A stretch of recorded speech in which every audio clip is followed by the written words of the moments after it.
পশু জবে করার মধ্য দিয়ে আমাদের ভেতরে হিংসা বিদ্বেষ যে লালন করি আমরা যে অন্যের অনিষ্ট করার জন্য যেই চিন্তা চেতনা আমরা লালন করি, এই চিন্তা চেতনা থেকে আমাদেরকে বেরিয়ে আসা লাগবে।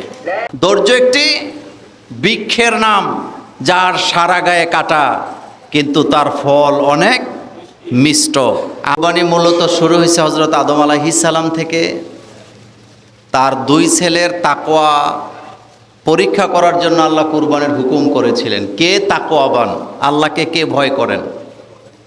হাবিল এবং কাবিল দুই ভাই কোরবানি করলেন। একজন আল্লাহকে খুশি করার জন্য আল্লাহকে ভয় করে কোরবানি করলেন, আর একজন দুনিয়ার লোভ লালসায় কোরবানি করলেন। যিনি আল্লাহকে ভয় করে আল্লাহকে খুশি করার জন্য কোরবানি করলেন, আল্লাহ তাকে মোত্তাকি হিসাবে তার কোরবানিকে কবুল করলেন। তার দ্বারা বোঝা যায় কুরবানি করলেই কবুল হবে না, কুরবানি কবুল হওয়ার জন্য প্রথম শর্তই হলো মোত্তাকি হওয়া লাগবে। দ্বিতীয় আরেকটি কথা হচ্ছে, যারা নামাজ পড়ে না কিন্তু কুরবানি করে, তাদের এই কুরবানির দ্বারা কোনো সওয়াব হওয়ার সম্ভাবনা নেই। কারণ কুরবানির কথাটা আল্লাহ যেখানে বলেছেন, নামাজের কথাও সেখানে বলেছেন।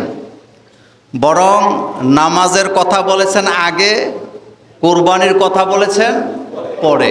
যেমন সূরাতুল কাউসারে আল্লাহ পাক বলছেন, ইন্না আ'তাইনা কাল কাউসার ফাসাল্লি লিরাব্বিকা ওয়ানহার। এখানে নামাজ আগে না কুরবানি আগে? নামাজ আগে। ফাসাল্লি লিরাব্বিকা ওয়ানহার। আপনি নামাজ কায়েম করেন আর আপনি আপনার রবের জন্য কুরবানি করেন। তাহলে বোঝা গেল আগে নামাজ পরে কুরবানি। কোনো ব্যক্তি যদি ঈদের নামাজ না পড়ে অথবা ঈদের নামাজ পড়ার আগে কুরবানি করে, তার কুরবানি বাতিল হবে। আগে ঈদের নামাজ, তারপরে কি কুরবানি। তার মানে নামাজ আগে হবে, কুরবানি পরে হবে।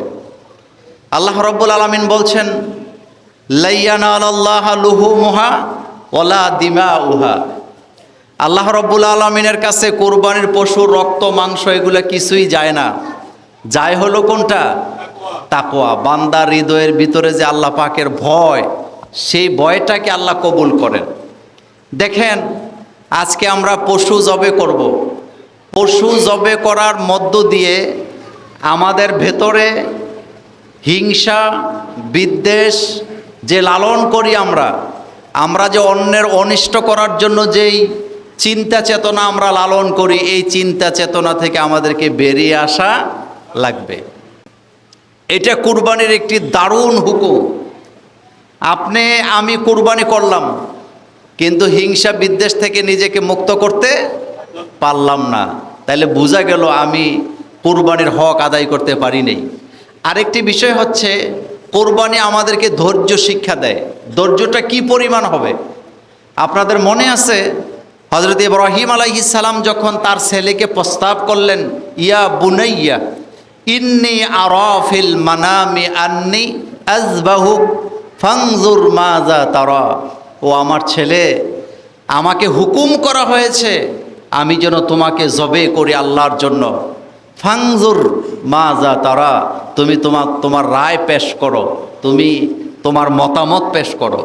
যাকে জবে করবে তার কাছে কি চাইতেছে? মতামত চাইতেছে। এটা কি সোজা কথা? ব্যাপারটা কি খুব সহজ? অবশ্যই না। তিনি দৌড় দেন নাই, তিনি একনিষ্ঠভাবে আল্লাহর জন্য হয়ে গেলেন, যার কারণে তিনি বলতে পারলেন, ইয়া আবা তিফআল মা তুমার। ও আমার আব্বা, আপনি তাই করেন, আপনাকে যা হুকুম করা হয়েছে। সাতাজিদুনি ইনশাআল্লাহু মিনাস সাবিরিন। অবশ্যই আপনি আমাকে ধৈর্যশীলদের মধ্যে পেয়ে যাবেন। সুবহানাল্লাহ পড়েন। তার মানে কোরবানির আরেকটি শিক্ষা হলো ধৈর্য। বলেন কি? ধৈর্য একটি শব্দ নয়, ধৈর্য একটি বৃক্ষের নাম। ধৈর্য শুধু একটি শব্দ নয়, ধৈর্য একটি বৃক্ষের নাম, যার সারা গায়ে কাটা কিন্তু তার ফল অনেক মিষ্ট। আমি আপনি আমার জীবনের পেছনের দিকে যদি আমরা তাকাই, তাহলে আপনি দেখতে পাবেন যে সমস্ত কাজে আমরা ধৈর্য ধারণ করেছিলাম, সেই কাজগুলোতে আমরা সফলতা বেশি অর্জন করেছিলাম। কারণ ধৈর্যশীলদেরকে সবচেয়ে বেশি পছন্দ করেন কে? এবং আল্লাহ পাক বলছেন, যারা ধৈর্যশীল আমি আল্লাহ রব্বুল আলামিন তাদেরকে সাহায্য করি, আমি তাদেরকে সহযোগিতা করি, আমি তাদেরকে টিকায় রাখি।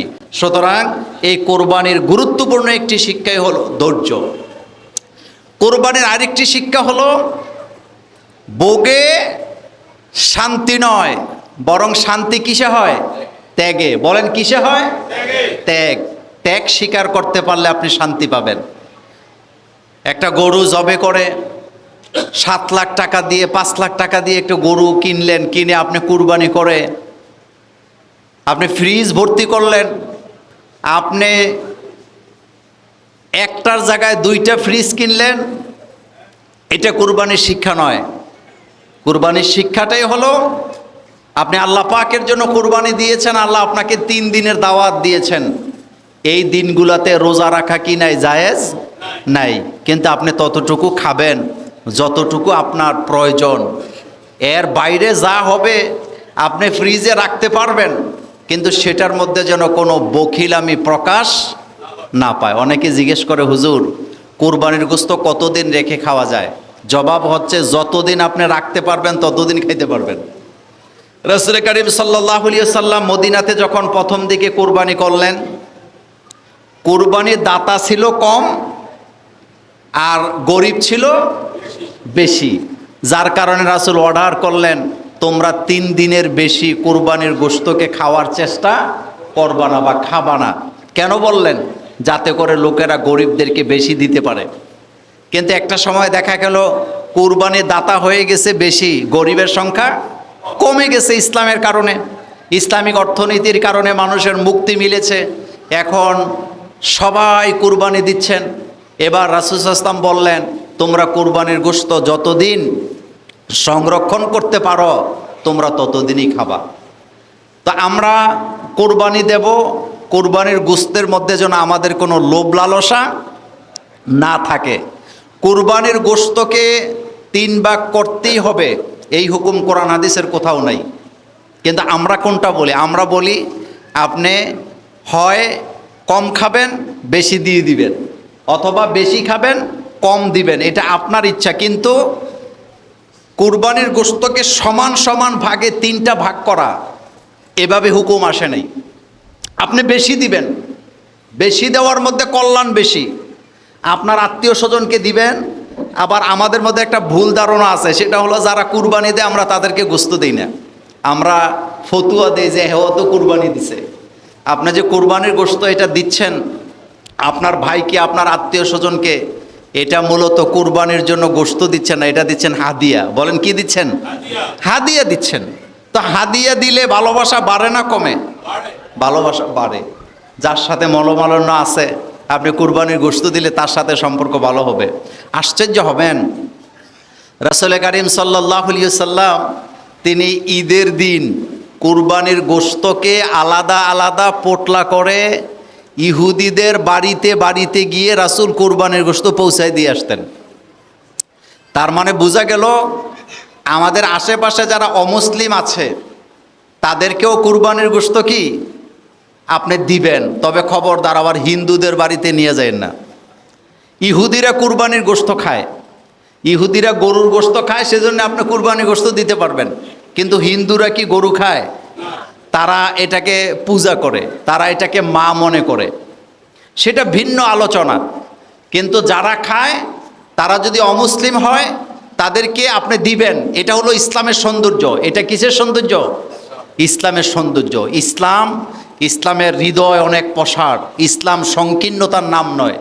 ইসলাম মানে হচ্ছে উদারতা। ইসলাম মানে কি? উদারতা।